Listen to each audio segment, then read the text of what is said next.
G'day, mate. What's your name? Billy Darcy. Billy Darcy. What do you do, Billy? Stand-up comedy. Stand-up comedy.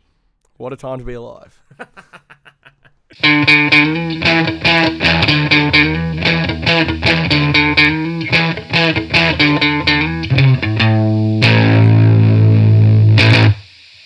Hello, welcome to another episode of Crowdworkcast. My name's Andrew Barnett. Thanks for joining me. Got a great episode for you today. My guest is Billy Darcy, comedian and podcaster, an absolute champion guy. It was a fun chat, so I won't hold you up too long, but I do need to plug where Billy, you can find Billy on socials. He is billy.darcy on Instagram.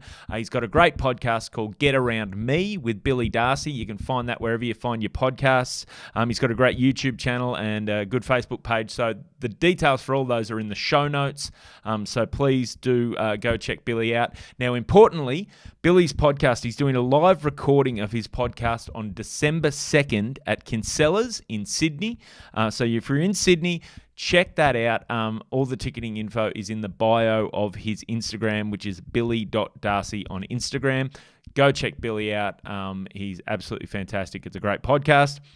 As for me, if you want to come see me, I will be, I am going to regional Queensland from the 24th to the 26th of November, which I believe when this drops will be about a week and a half away. As of this recording, I don't actually have the locations, but by now, I should have those dates posted on my socials, so please check those out. December 9, I'll be down in Thirroul at Ryan's Hotel, doing comedy down there. And then December 10, Christmas Crackers Showcase at Penrith Panthers. I'll be hosting that for A-List Comedy. And the same again at the Juniors at Kingsford on December 16. All those dates you can find on my socials or website. All those details are in the show notes. Andrew Barnett Comedy on Instagram, Facebook and YouTube. So please do like, subscribe wherever you find this. Enough rambling from me. Let's get on with the show. Mate, stand-up comedy. You do stand-up comedy. You and I were just on a little tour together, and you don't just do stand-up comedy, but what I heard on that tour was you are the Australia's new king of comedy. Yeah. Yeah. Apparently so. It was bestowed upon me. This is not something I would go out and sort of tell people off my own bat. So what happened was you actually gave me this title in what I would describe as sort of an act of, would you say backstage bullying? Is bullying the word we would use?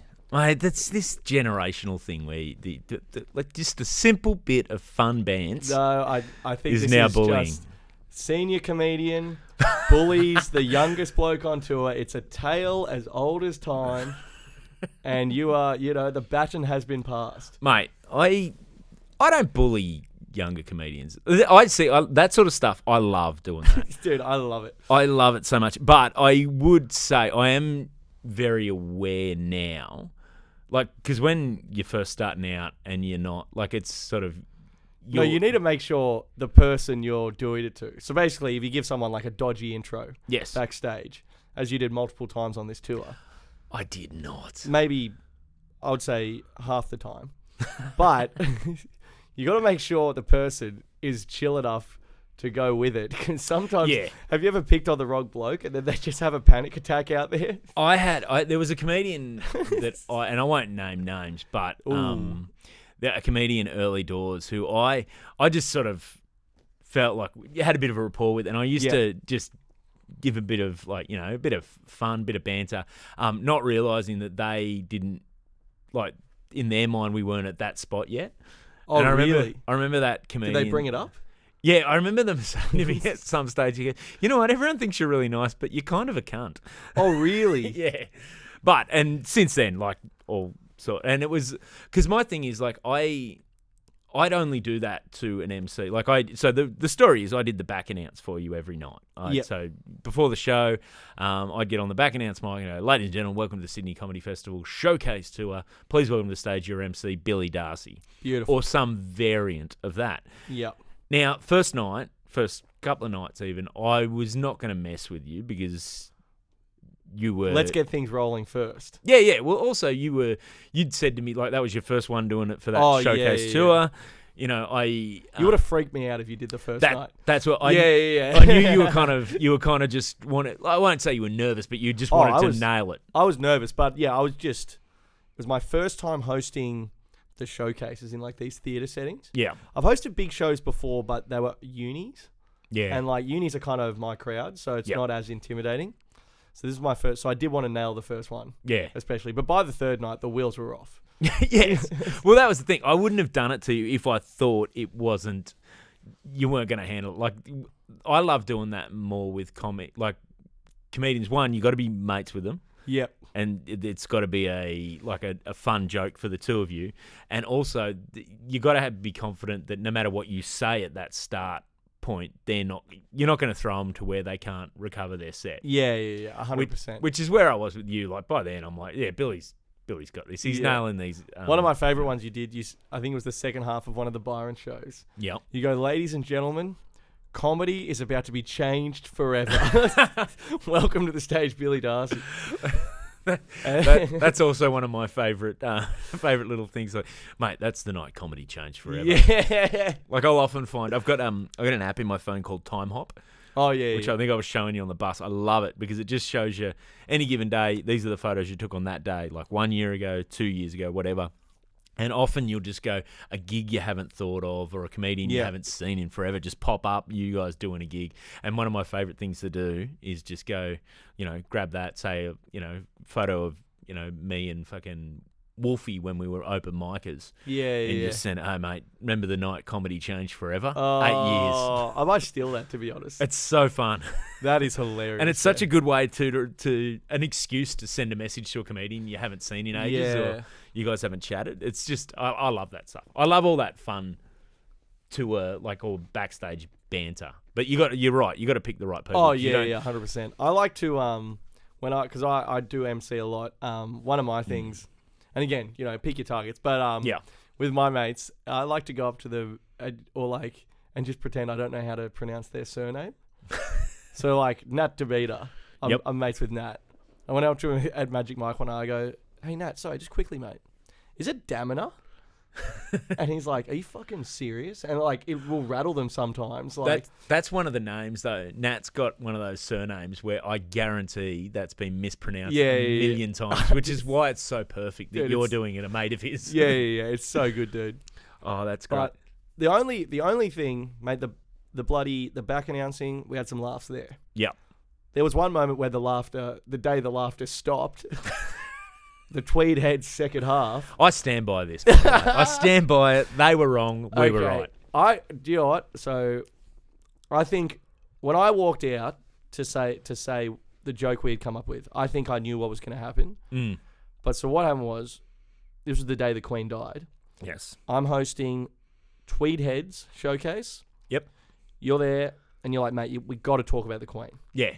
And it's the MCs, like, you give them the crack at it. Stuff. You know what I mean? Yeah. You're the one that's got to go out there multiple times. You don't want to necessarily. You're the one who's you don't want to get stuck in your material. You want to relate, ground them something in the room. This show's happening tonight and tonight only. Yeah. Ground them in the room tonight only. The Queen is dead. She was still warm when we delivered the joke, unfortunately. But so what happened was, you said, "Oh mate," because we're on Tweed Heads, which is the border of New South Wales and Queensland. So this worked perfectly. And Batuta did this joke a few days later, but you go... Ripping us off again. Ripping us off. And so you go, ask everyone who's from Queensland. And they say, wait, sorry, forgot the news. I mean Kingsland. Perfect joke. It works. The structure is there. So I go out there, second half. The first half was pretty wild, but great times. And then the second half, I open. I say, by the way, guys, we're on the border. Yeah. Forgot to ask, give me a word if you're from Queensland. Oh, sorry, forgot the news. I mean Kingsland. And she had just died that morning. So what we're expecting backstage is some sort of just raucous laughter, then applause, then chants of Billy, Billy. Yeah. You know what I mean? So I was thinking, Billy's left the stage. Oh, God, he's crowd surfing. Yeah, exactly. I was expecting to be at a pub down the road within 2 minutes of delivering the joke. Cancel the second half. Exactly. We've completed comedy. Guys, it's not getting better than that. Don't worry about it. No way. Someone call Netflix. Yeah, exactly. Yeah, I'll crowd surf to the Netflix office. Yeah. Anyway, Dude, this thing bombed so fucking hard. 660-year-olds drunk as shit. Complete silence. And then one woman, after about like 5 seconds of silence, just goes, "Not funny." I love that too, when a joke bombs. And just in case you as the comedian didn't recognise the silence as them not finding it funny, she's doubled down. She's just so you're aware, the reason you're not hearing any noise exactly. is we don't find that funny. Dude, they were a fun, combative crowd, though, a little bit. Like that woman, there was that one woman that... this chick, yeah. Oh, man. She was crazy. I've thought about this since. Yeah, you were still annoyed at breakfast the next morning. I was riled up about this. So... Yeah, so you were there, obviously. But so basically, when I was emceeing the first half, got heckled quite a bit. Crowd was hammered, but it was fine. This one woman off to the right was just, like, every punchline. She was either one of these. She'd be like, "Fuck yeah," or she'd be like, "Shut up, that's not true." Like, just heckling. Yeah. What I call them is, that's your instantaneous reviewer. Yeah. They just review line by line. Yeah, they're like authorizing you as you go. Yeah. Like, continue. Yeah. Fucking right on. No, we don't like that one. And what I'd prefer though is those people always tend to go with like things like that's no good, bad, like they don't. Wrong. I just love to hear. I'd love to hear something more developed, like trite. Yeah. That premise seems a little stretched. Yeah, 100%. Also, I love the idea that they think I'm gonna fucking take a left turn instead of a right turn because of their feedback. Yeah, it's one routine. You could throw a bottle at my head. I'd still have to deliver it the same way. Like, you know what I mean? So she heckled me all night. At one point, she just yelled out, "Fuck you," with no context. Yep. Love that. Cheers, babe. Thanks for the memories. Oh, you got heckled by a guy walking to his seat that night too, didn't you? No. He hadn't even got to his seat yet. This was opening the first half. Dude, Tweed Heads was actually fucking pretty wild. That was... Because... I enjoyed them. No, it was great. The first 10 minutes I was up there, it was fucking on. You were working. I was working. And, but dude, so the thing was, there was about 150, 200 people in there when I went up. And another 250 were coming in. Yeah. But the guy was like, "We have to start at 8:05 at the latest." So people are still coming in while I'm starting the show. One guy was like, "Shut up," and he was still scooting across to his seat. He hadn't even found his seat yet, and he's already thrown it out. So, wild show, but in the end, quite a good show. The Queen line bombed, probably fair enough. They were all 75. Anyway, we're going to the pub after. Oh yeah. Few schooners, and we run into... Well, she runs into us, one of the ladies from the crowd, who was heckling me all night. And she's got a chocolate sundae, she's blind. And she was like, "Best show ever." And I don't know why hecklers do this. Yeah. They come over with the energy that they've done you a favour. Mate, we nailed it. As a group. Yes. We nailed it. They take a bit of credit as well. And it's like, no. The show was good despite you. Yeah. Yeah, despite you and your actions, the show was good. But she's like high-fiving me going, "Yeah, fucking teamwork makes the dream work." Oh. It was no good. My favourite part of that was she basically introduced herself as, "I'm the one that was heckling. I'm Proudly. Also a comedian." Yep, that was the craziest bit. Then proceeded to talk about how each of us dealt with the heckling. Yes. Reviewed how we dealt with her heckling. Also, she noticed she wanted to make note of the fact she didn't heckle the one comedian on the bill with a disability. Yeah, so Alexandra Hudson, who is an amazing comedian, newer too, but has cerebral palsy. Yeah. And has some of the funniest jokes about it. Dude. The world's best closer, I think, at the moment. Unbeatable closer. We're not going to ruin it, but did she do it at Raw? Check out Alexandra Hudson's Raw set. Oh, she definitely did it at Raw. Yeah. It's an outstanding closer, but she looks at Alexandra and goes, "I didn't heckle you because..." And then she just paused. And she goes, I could never. You won Raw.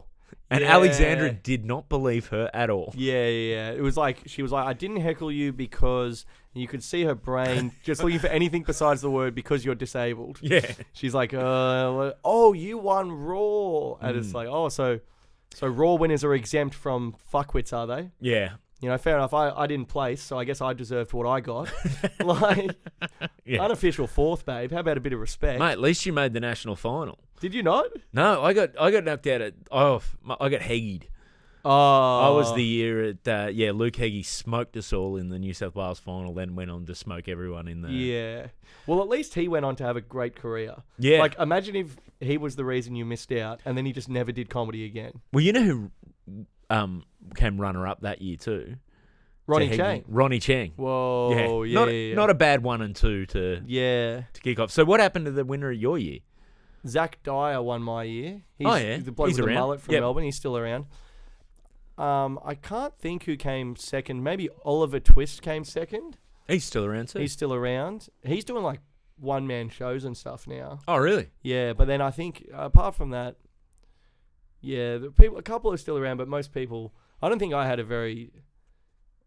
compared to other years, I think my year was not as cool. My year New South Wales final, there's a heap still going. Like Nick Kappa was in that final. I think Michael Hing was in that final. John Cruikshank was in that final. Oh, dude. Yeah, it was a pretty good final. I remember talking to Heggie like years later. I was like, man, that was like my third gig. He goes, yeah, mine too. I was like, oh. Like at least on the night, I was like, yeah, he's probably been doing comedy a couple of years and really, just rocked up, did raw. He's like a comedy robot though, because he would just deliver these one-liners in his raw set. Yeah. And every single one was great. Yeah. And then he just walked off. He turned up fully formed. Yeah. And then gave it a bit of have that and wandered off. Do you think, actually, did we finish the last story about the... No, we didn't. About the conscious comedy lady. Oh my God, forgot about the conscious bit. So she goes, yeah, I'm actually a comedian myself. Which I think makes the whole thing so much more reprehensible. Yeah. Where's the camaraderie? You should know better. What about the code? Yeah. What about the code? Yeah. You know, magicians have a code and they're fucking way further down on the totem pole than us. You've never been on a cruise ship. Mate. If we're below magicians, that'll fucking do me. But, so, she said, I'm going to open the first woke comedy room on the Gold Coast. Because there's nowhere for people to do woke comedy. Yeah, she said, I've been on my own woke journey. Yeah. And I think everyone else needs to as well. And she was kind of implying that our comedy wasn't woke. Yeah, I love that. It was called conscious comedy. Conscious comedy. Because you and I do unconscious comedy. Yeah, we're just doing absolute blue-collar filth. Yeah. Well, what is unconscious comedy? Well, that's the thing. Like, you can have comedy that doesn't have an agenda behind it. That doesn't automatically make it like hate speech. It's just comedy for the sake of comedy. Yeah. You know what I mean? Conscious comedy implies unconscious comedy, which isn't a thing. I'm going to brag on behalf of the comedy community here in that outside, like, okay, one, there's the open mic scene where anyone can turn up and just sign up and do it. That's a bit different to working comedians. The community of working comedians, people who've been doing it a while and doing like proper booked rooms and all that sort of stuff, whether they're, full-time open micers or not, but that group is generally pretty accepting of it. Like, you know what I mean? There's not many people in that. The comedy community is so fucking progressive. Yeah. Like, is that what we're sort of getting at here? Yeah. So I'm like, that's where I'm like, what? I can't think of a more progressive community. No. So where is this unconscious comedy? Yeah, I don't get it. And that we're saying that as two white blokes. Middle class white blokes. We're leading the charge of the consciousness. Who do you think's flying the flag? Exactly. We're out the front. Yeah, exactly. We know how to do this. We're at the front of the women's march, getting things done.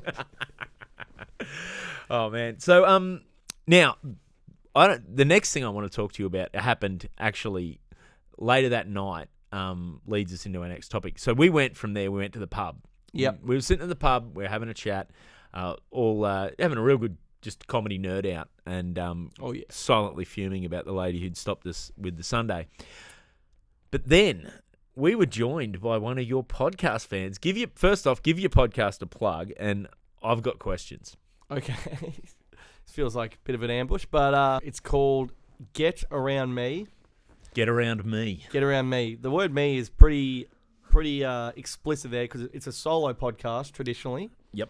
I've had a couple of guests on, but it's a solo podcast, and basically, I mean, depending on my weekend, it's meant to be about 50% yarns from the week, 50% little topics, and a couple little segments.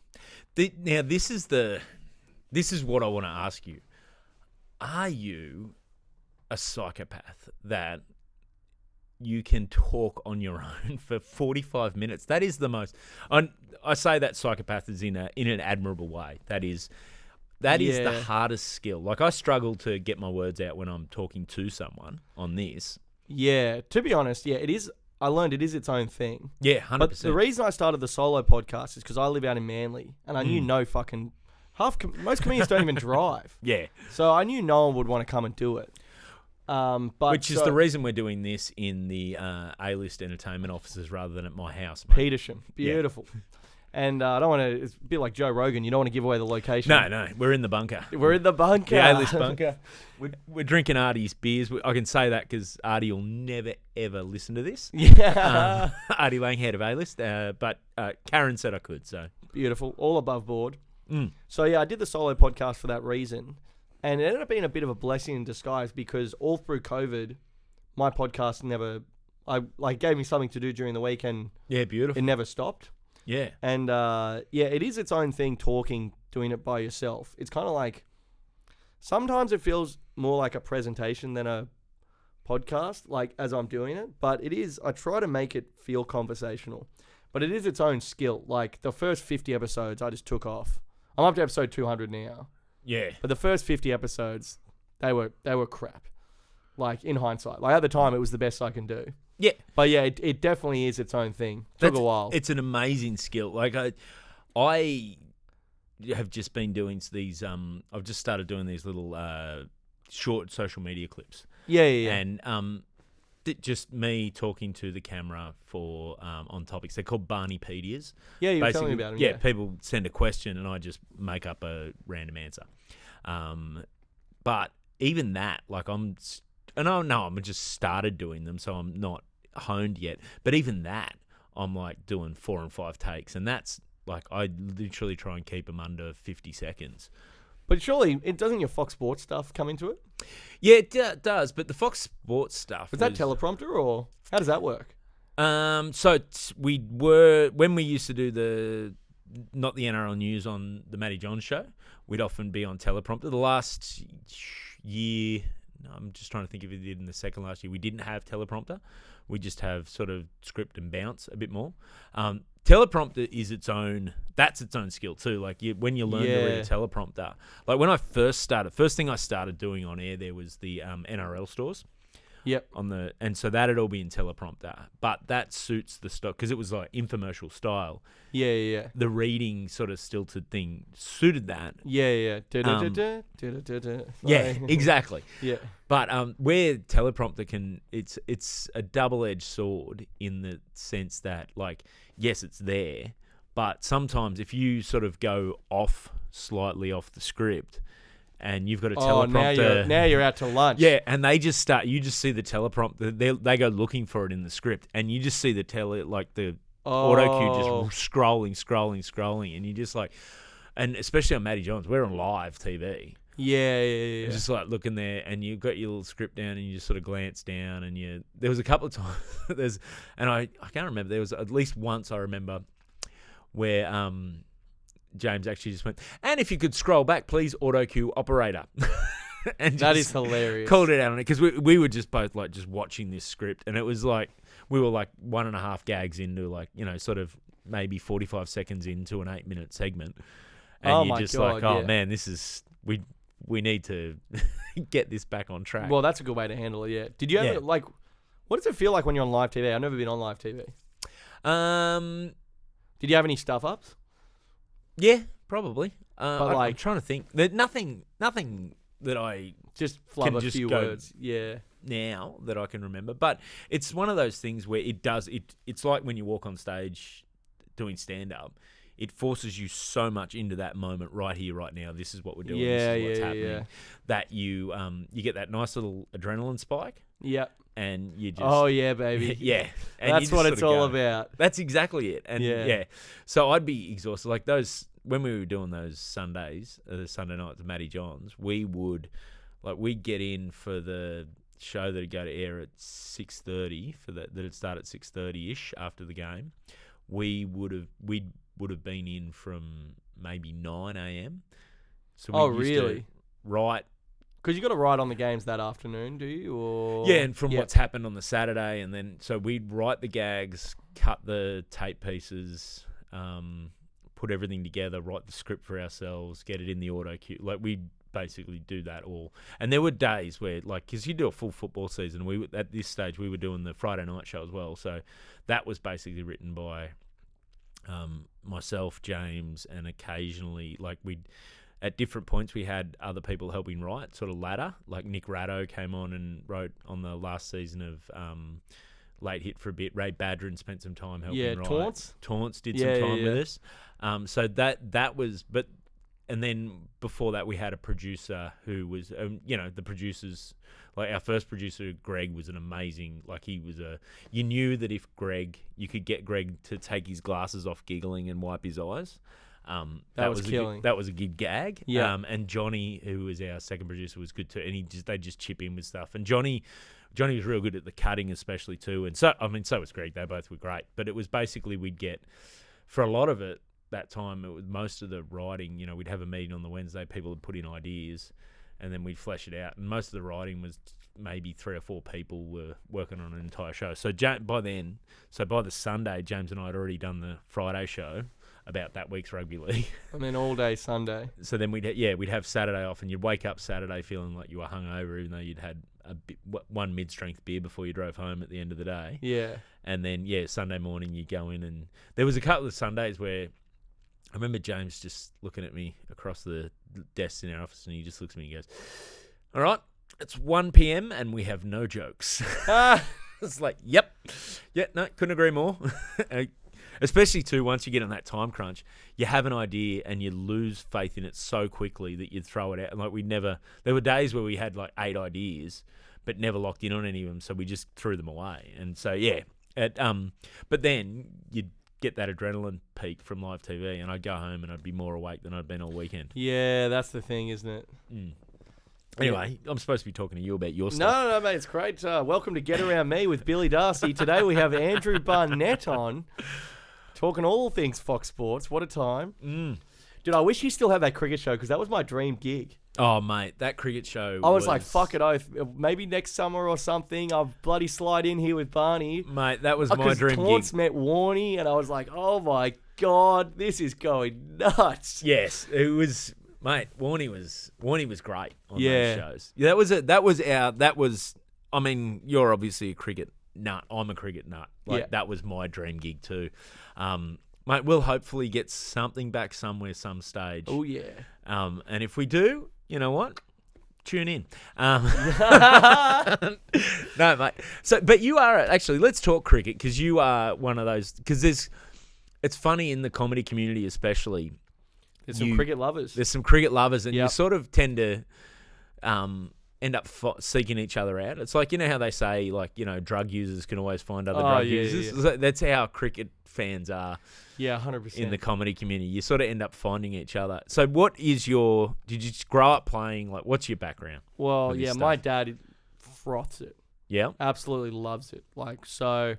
Played a lot of cricket growing up. Me and my brother. I think I loved it so much it like ruined it for my brother. Older brother, younger brother? What younger brother, a year younger than me. And he loved it, but I was so obsessed with it that I think it kind of fucked it for him.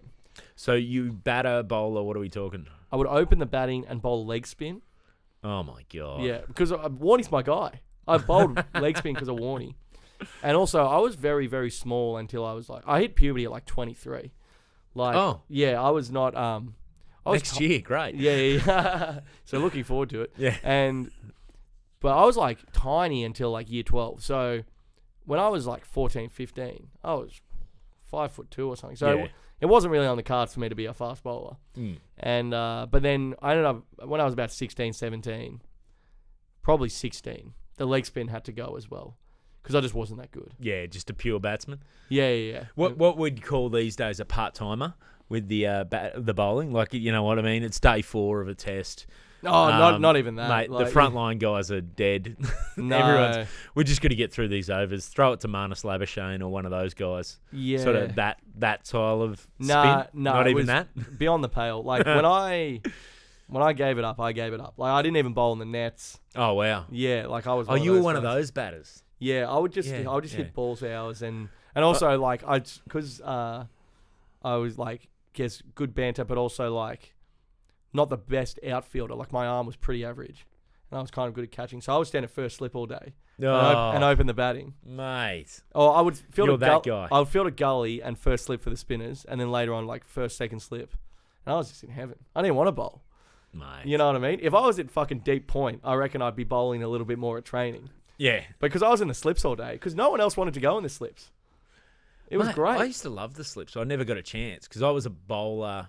Like, especially once I got, like when I was younger, I'd open the, 14s and 16s, I opened the batting and the bowling for the team. But then, superstar. Not really. Superstar alert. Well, it's country cricket, mate. Once you sort of go to men's cricket, and I never loved the full on pace. Like I was like in the slips. No, batting. Oh right. So I was happy to, and then I'd be tired from like if you bowled first and then batted, I'd be so tired. Yeah, no, fair enough. I'd just I preferred bowling because you got more like if you stuffed up bowling. All right, just go back. Yeah, do it again. Well, that's the thing, isn't it? Like that's the thing with batting. I used to get myself so nervous because I'm like, you can't stuff up. Oh my god, yeah, dude. I'm the mental health issues I had because of batting. Like the problem with batting is it's so final. Yeah, I remember when I was like 17, I had this raging house party on a Friday night, and I didn't go because I just got promoted to like 3rd grade the next day or something, and so I had a big grade cricket game, so I didn't go to this house party, and it was like one of the biggest ones that had come around. Okay, there's a lot of talk. Yeah, and I didn't go, so I was fresh for cricket. And the next day I nicked off second ball of the day. Oh, and you're just walking off going, well, fuck, I could have done that hungover. Yeah, you know what I mean? Oh, yeah. Thank God I had fucking 11 hours of sleep. Yeah, at so least I could give some catching practice to this absolute nerd at second slip. You know, not a champion like a first slipper. Yeah, Jesus. That's it. Yeah, like you're walking off going, well, that could have been heaps worse. I could have nicked off first ball. Yeah, exactly. Oh God, dude, I remember. I've got all sorts of horror stories. I remember one time I did the classic, go into bat. That was the other thing with opening. Sometimes you would go in 3 overs at the end of the day. That they were the worst. That was the worst, especially as like a freaking 15-year-old who hasn't hit puberty playing 4th grade or whatever. Mate, get ready. Get ready to bloody see some toxic masculinity up close and personal in 3D. Yeah.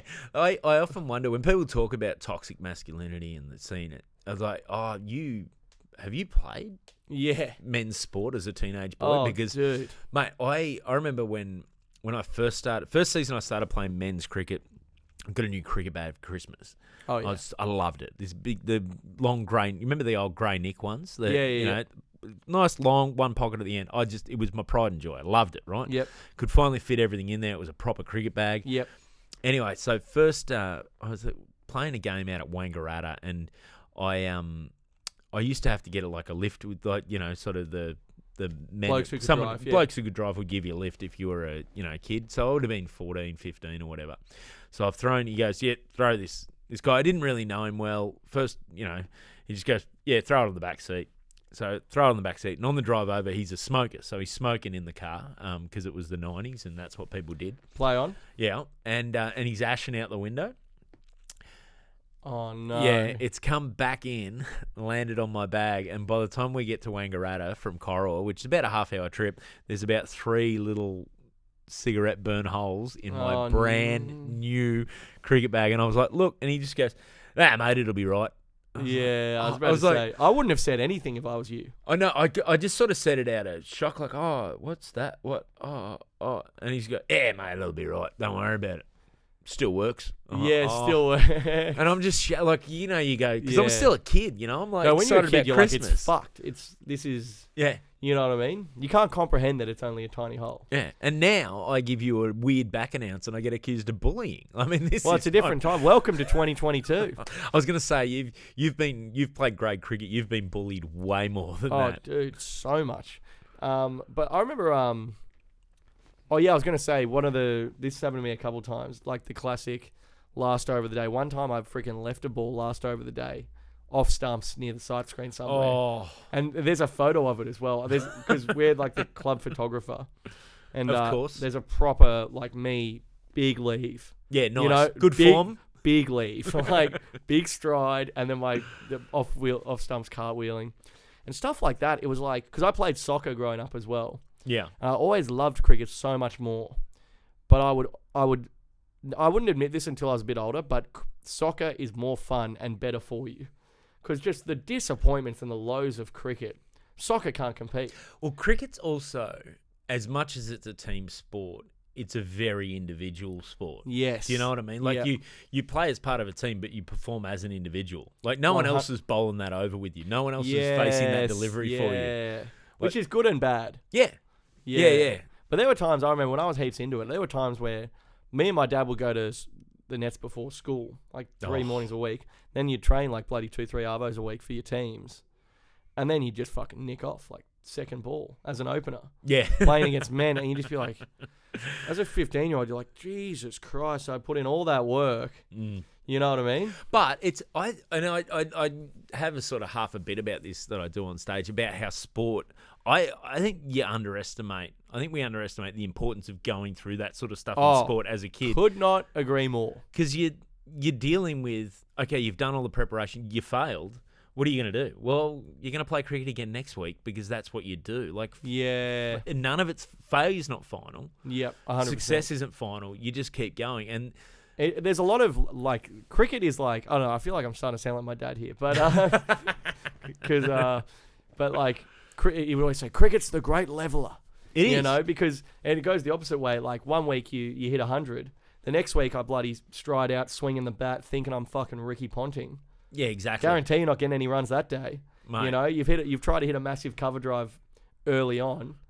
You've dragged on or something. Oh shit, you got arrogant. You lost focus. you know what I mean? You thought you were God's gift. That's it. Get back to what you were doing. Like which is where I think like, and I think now I see everything in parallels to comedy, but comedy's in some ways similar in that. Oh, massively. Mate, when a couple of tours ago, we did the Wagga gig on the first night. Oh, yeah. And it just couldn't have gone any better. Yep. But the next night we're in Wodonga. They didn't give a shit how well the gig went last night. Yep. You owed nothing. Give us the show, mate. Yeah, that's like when I went like Perth Fringe or something. You've been doing like multiple spots in a night. Oh yeah. So you kill a spot and then you run down the street to the next one, and you get on stage like, oh, you're welcome, I'm here, and then like you just out the gate kind of bombing because like, or maybe you have a go at someone you shouldn't have because you're still playing to the last room. Yeah. These people have no idea. Mate, yeah, it's a clean slate. I had, and it depresses me to think about it. So this year, Melbourne Comedy Festival, I did my last show, and it clicked. It was great, good crowd, like everything went well, everything hit. The show probably went about 4 or 5 minutes longer than it had been running every other night. That's because of all the laughs. Yeah, because it was just I was just in it, having fun, and then. So then I went down and I had a late spot at at the Toff down the road, and I went in and I probably bombed harder than I bombed that whole run. Yeah. To the point where I was like, I walked off and I was like, that was terrible. And someone backstage said, nah, man, it's fine. Don't worry about it. Like it was, don't. And then I noticed Bart Freeban, who was the MC, doing material. And I'm like, oh, man, he's resetting. It went way worse than I thought. Oh, no. It was horrendous. It was... because that was my takeaway from a whole month's worth of gigs. Oh, dude. I just got greedy. Just wanted one more. Just one more. I know. And it was horrendous. I'll tell you this 100%. Anytime I've gone on stage thinking I'm the fucking man, it's never gone well. You want to think you're the man... But you want to fear you know what I mean? You got to be right in the middle. Yeah. You need you need enough confidence to walk out there and fucking rip it, but you need the self-awareness to be like, you're not the man, you're owed nothing. You got to get in the pocket here. Yeah. But yeah, anytime I haven't done that and I've just thought I'm God's gift, without fail, it will go badly. So when did you start comedy? Like how did you get into it? I started I actually did one gig when I was 18. How old are you now? You're like 27. 27. Yeah. Oh, wow, that's a while ago then. Like, well, no, because I did one gig and then I didn't do it for like 2 years. Yeah. For whatever reason. Oh, I just didn't really want to do it at the time. Like I just did it as like more of a bucket list thing. I just wanted to try it. And then we all lie to ourselves like that, don't we? Well, yeah, I didn't know. So originally I wanted to play cricket for Australia. But then... Didn't we all? Yeah, I remember... You were probably closer than most of us, but... Well, no, I remember one time I remember I just had this, like, crystallizing moment where I was playing grade cricket and there was this kid, Jack Edwards, who plays for New South Wales in the Sixers now. And he was batting. He was about 13 and I was 17. And I remember thinking, fuck... And we put on about 120 or something. Yeah. He got 50, I got 50. And I remember he hit a couple of shots and I thought, this kid's fucking better than me. And he's 13. And I thought, mate, can you... and I thought, how good is he going to be when he's 17? And then I was just like, whoa, okay, we need a plan B here, Bill. This is not... Well, and so you went to the safety of stand-up comedy. Yeah, I was about to say, it's time to... Well, what I did a year of psychology at uni. Oh, really? That went... Like, I didn't know what I was getting into there. Which uni? Macquarie. Okay, nice. I remember the first lecture, the guy said, psychology is a science. And I was like, what the fuck, dude? Like, I thought we were just going to talk about our feelings and stuff. I thought it was more like that sort. I thought it's not therapy. It is a course in psychology. Yeah, I thought it was more like wordy. You know, there's a lot of statistics behind psychology, guys. You should trust them. Yeah, that's what I gained from my 2 semesters of psychology. These people know what they're talking about. Yeah, my sister's a dietitian. I'm pretty sure she did a lot of statistics subjects, and there's a reason for all that. Oh my god, horrendous. Anyway, then I actually went and played a season of cricket in England. Oh, nice. Just to take a year off because I didn't know what to do. Oh, yeah. And I didn't want to go to uni. This is a nice time, fella, doing the thing that so many of us would have loved to have done but had no ability. Yeah. Well, it was fun. It was great. But also, like, in hindsight, I guess my parents wouldn't have cared what I did because they're still supporting me in this current career. But at the time, I remember thinking, dude, if I don't go back to uni, I got to fucking do something. Because mum and dad, it's not going to be chill if I'm just hanging around doing nothing. Yeah. So I was like, all right, let me just go to England for a year. Let me get out of here. And then at the back end of this England thing, I was like, I think comedy's going to be my thing. I think I'm going to go back and get back into it. And then when I came back, I did Dante's comedy course when I came back, actually. You did that course? I did that course, yeah. See, he claimed on his website that I did that course. Oh, really? Yeah, I did nowhere near that. I remember when I first started, you used to come out dressed up as the judge. Oh, yeah. Mate, have you talked were about you in that? Were you? No, I haven't oh my god! Where would I talk about this? So there used to be a comedy competition called the Comedy Court, and the host would have to dress up. You tell the story. I'm editing it out. Oh, okay. Well, no, you can tell the story. No. But Barney would have to dress up as a judge with like the white wig, black robe, and like the gavel, and you would have to MC in that outfit. Yep. And it was weird because you would come out and be like, "Welcome to the Comedy Court. I'm Judge Barnett, rah, rah, rah." And then you would just have to like go into material, not related to court at all, mate. That was. You'd be like, so anyway, I was on the bus the other day, and then you just stop being the judge, and then you'd be like, all right, it's time to start the comedy competition. That was a that was just such a weird time because that room. Right, I'm black banned from that room now. I'm banned as well. Yeah, It's a rite of passage in Sydney comedy, I think. Yeah. But yeah, it was just stage time. And I realised... Oh, I did his gigs for years. Well, I realised early doors that was a place, because that was one of the first places I MC'd a lot, because I was just reliable for him that I'd turn up if I said I was going to turn up and, you know, follow his silly rules and whatever. But he didn't really watch what you were doing content-wise as much as long as you did the plugs for his other shoes. Like, you got to plug the Motown show, you got to do this. That was the thing, yeah. Yeah, you had so much leeway to do whatever you want. The audiences were all, I don't know how he got them in there. They were always internationals. Yeah, they were the most general audience. So it's a middle of the road room. So if you could get something to work there, it would work most places. Yeah. But they were never coming back to comedy. No. It was so far off the rest of the comedy scene that you could really take some big swings, and if it didn't work, you weren't hurting yourself. As long as you stuck to your time and like did the necessary things, got there on time, stuck to your time. One time, because he would play you off if you went over time, he'd just play music. Yeah. Like, so you'd just be halfway through a joke, and then DJ like, started, and then like you just have to awkwardly stand there while like fucking pop music from the 90s is playing full blast, and then you just have to be like, oh, okay, sorry, thank you. And just walk off. Everyone would be like, what the hell? Mate, I remember doing that. Did you ever do his... So the Friday night was Comedy Court, which was a competition, and then Saturday night was Hour of Power. Oh, I did them all. Yeah, I did them all. Yeah. So I remember doing the hour show one night, rocking up, and so he had the thing where you, if you said you'd bring audience members, that was the fast track. You get on these shows. Oh, dude. So yeah, I remember bringing my friends to this. I remember. So I'm getting like PTSD talking about mate, this. well, strap in. So there's me, there's Joe Camino. Do you remember? Yeah, He used to be Joe Mythsfoot. I think he just stopped as I sort of started. Yeah. I caught the end of Joe Camino. So Joe, and Andrew Wolf were there. I was hosting. Those two were on, and then he had there was someone who'd just done his comedy course, and then someone had turned up. Someone no-showed, and then the other person turned up, having but didn't bring the people that they said they'd bring. And so we had to fill, it was called an Hour of Power, but it was a 90-minute show. We had to fill this with me, and me, Wolfie, and Joe were all, like... Pretty new. 3 years into comedy. Yeah. And I remember just sitting there, and then this guy's turned up, ready to do the show, and because he didn't bring audience members, he said, no, he's not on the show. I'm like, but we kind of need him to fill the time. Yeah. So I remember going to the boys, I'm like, okay, we've got to fill this. Just do it. I said to the person who'd just done the course, I said, because I think you finished the course, you had to do 3 minutes. Yeah, I think so. Maybe 3 minute set. Maybe 4. And so they were planning on doing their 3 minute set. I said, how long do you reckon? How long have you got?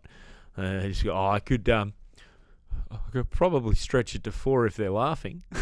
And I was like, God. I said, don't try and then I've got a few ideas. Maybe I said, just do what you were going to do. Yeah. Don't feel like you got a bomb. This is not your war soldier. Yeah, don't worry about it. And then I just went to Wolfie and Joe. I said, listen, I'm going to go up there to open the show. I'm going to go for as long as I can before it gets weird. I'll bring one of you on. Go for as long as you can. And so we're just all like, oh. But I used to love those situations, though, when you're like a year and a half, 2 years in. Yeah. No one would let you go on stage for that long. No. I remember one time someone dropped out of a gig and I got to do 20 minutes. And I remember like the most I had done before that was like 11. And I remember the gig went okay. I remember JJ Mullard headlined and like destroyed. But the gig went okay, but I remember being like once I got to like 12 minutes, I was like, dude, this is fucking Uncharted from here. Yeah. Who knows what's going to happen? Like, mate, I'm playing with the bank's money. Yeah, 100%. I'm good. Yeah. Yeah, it's like the experience was like outweighed anything that could happen on stage. It's like, I'm standing here. 17 minutes in, I'm standing here, dude. So you are a graduate of that course. Wow, that's insane. I'm a testament to the great education that man provides. Yeah. Katie Birch, I believe, was it? Katie Birch, I think she's the actual only gun that came out of there. Maybe Wolfie. No, I don't think Wolfie ever did the course. Wolfie would be furious. I don't think Wolfie ever did the course. Lies about him. Wolfie probably got put on the website as well. Oh, yeah. Because there was a few of us that got put on the website that never had anything to do with the course. Yeah. So I don't know why he thought putting our names on the course would have got anything. Yeah, I know. Especially, I'm 4 years into comedy. And then he got mad at me because I started hosting a bit at the Comedy Store and cancelled a couple of gigs on him. Oh, because that's why I got banned, yeah. Yeah. Not for hosting, but just for, he would book you in 4-month increments. Yeah. And then you'd be like, also like just starting to do the Comedy Store. I remember I emailed him once and said, hey, mate, I need to cancel these 2 unpaid spots you've got me down for like 3 months from now. Because I've just been booked at the Comedy Store. It's a massive opportunity. And I even put it on a bit thick. I said, I really need the money. Yeah. And he said, no worries. Appreciate your honesty. I'll take away all your other spots in the 3 months prior. And that'll give you some time to think about where your priorities are. And like, that happened like 3 times. I got banned like 3 times. And the thing was like, I wanted to do his gigs. But like, he was such a stickler. He kept banning you for the most ridiculous shit. I maintain it was a great place to learn. It was really I did good. So many gigs there, yeah. And it was stage time, and you could make mistakes, and you could. Yeah, and there was a bit there where he was doing 15-minute spots. And and that was like invaluable. I did a couple of lunch gigs with him on a Friday. It was. Yeah, Freddie did one of those. Yeah. It was a great. I forgot Freddie used to do them too. Oh yeah, I think Freddie taught the course at one stage. Oh wow. Yeah. That's incredible. Yeah, I know. I think he was like 3 years into comedy and he was teaching the course. That's the comedy scene for you though. There's always someone willing to sell you something. I don't know. I think the comedy scene is a lot more accessible than when I first started as well. Yeah. Because now also when I started, it was like podcasts had just So what maybe year are we started. talking? I started in 2015. 2015. Yeah, so at the time, Joe Rogan had a podcast. And that was about it. Whatever happened to that guy? Yeah, I know. I mean, it's a mystery. Mm. I heard he went into medicine. Yeah. But now you can listen to fucking millions of hours of podcasts about stand-up every week. You know what I mean? And there's so many open mics and there's the Facebook groups and stuff. Like when I first started, there was Mug and Kettle. You put your name in the bucket. Sometimes you get on at like 11:30 to know people. And then there was Pos Comedy at the Newtown Hotel.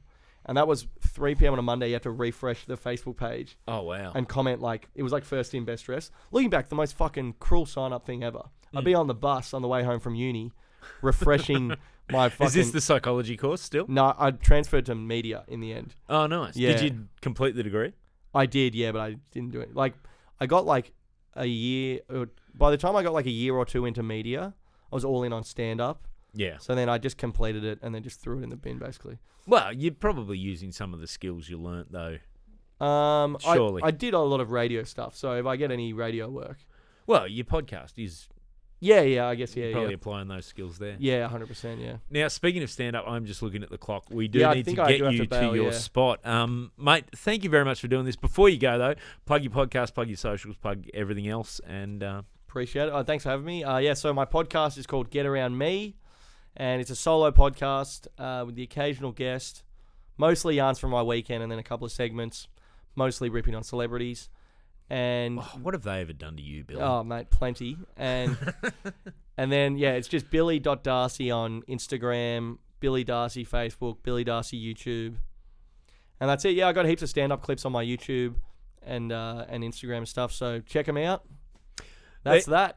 There you go. Check out Billy. As always, my name is Andrew Barnett Comedy on Instagram and Twitter, I think. I don't really do that much anymore. I'm not on Twitter anymore. Andrew Barnett on Facebook. And, if you're watching this on YouTube, then you know where that is. It's just Andrew Barnett Comedy on YouTube. But thanks very much, and we'll catch you next time. Thanks, Billy.